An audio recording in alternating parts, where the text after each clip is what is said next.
Ariel Gara, 26, Caloocan City. Bakit ikaw ang deserving na manalo?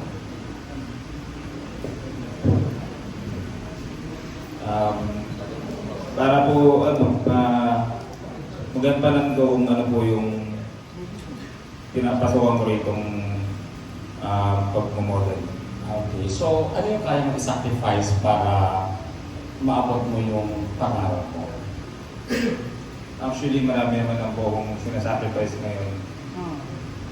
So, kung ano-ano po yung mga sinasacrifice ko tulad ng oras, sa mga kaibigan, sa mga pamilya,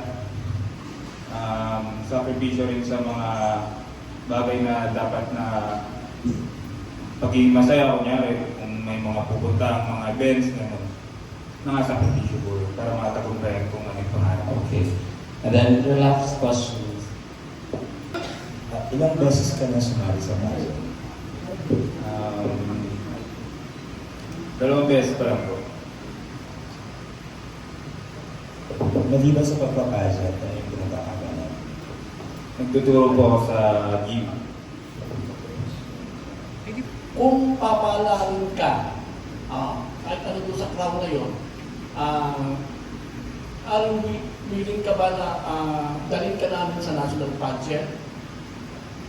Opo. Kaya nandito rin po ako kasi gusto ko rin po yun talaga.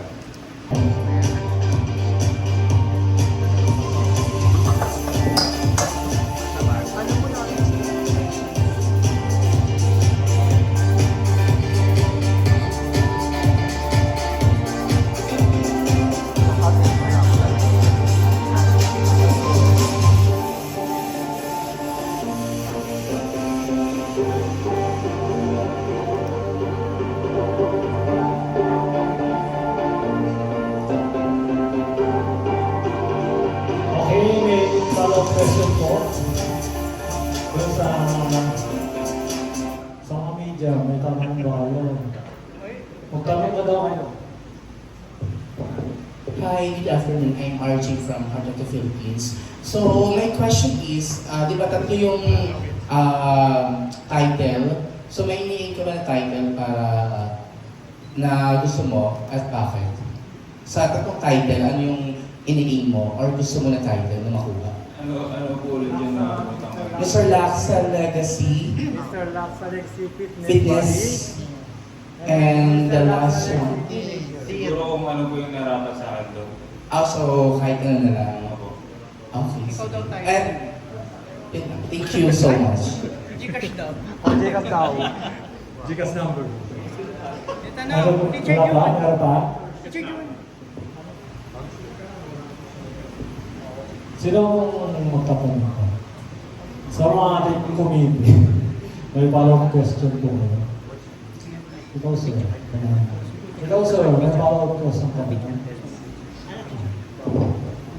Ito sa pinagtago sumalo eh.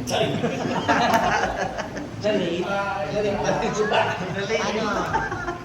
Laban ko.